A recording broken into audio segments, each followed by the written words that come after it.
পঞ্চায়তৰ নিৰ্বাচন আমি বিৰোধী দলবিলাকে চবেই একেলগে খেলিব লাগে। কংগ্ৰেছে 2025 চনৰ পঞ্চায়ত নিৰ্বাচন বেলেগে খেলিম বুলি কোৱা কথাটো এইটো অসমীয়া মানুহৰ স্বাৰ্থ বিৰোধী এটা কথা আৰু বিজেপিক সহায় কৰা এটা কথা। সেইকাৰণে মই অতি স্পষ্টকৈ ক'ব খোজোঁ যে 2025 চনৰ পঞ্চায়ত নিৰ্বাচন একেলগে খেলিব লাগে, যাতে 2026 চনত যাতে বিজেপিক আমি হৰুৱাব পাৰোঁ, তাৰ কাৰণে আধাৰটো তেতিয়া প্ৰতিষ্ঠা হৈ যাব, ফাউণ্ডেশ্যনটো হৈ যাব। আমাৰ একদম বুথে বুথে আমাৰ কংগ্ৰেছ, ৰাইজৰ দল, অসম জাতীয় পৰিষদৰ একতাটো বৃদ্ধি হৈ যাব।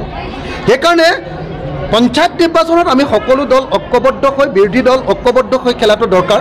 পঞ্চায়ত নিৰ্বাচনত বিৰোধী পক্ষই বহুত নিজিকে, শাসক দলে জিকে, কিন্তু তাৰ পাছতো বিৰোধী দল যদি ঐক্যবদ্ধ হৈ খেলে 2026ত আমি বিজেপিক দলিয়াই পেলাবৰ কাৰণে খুব সুবিধা হ'ব।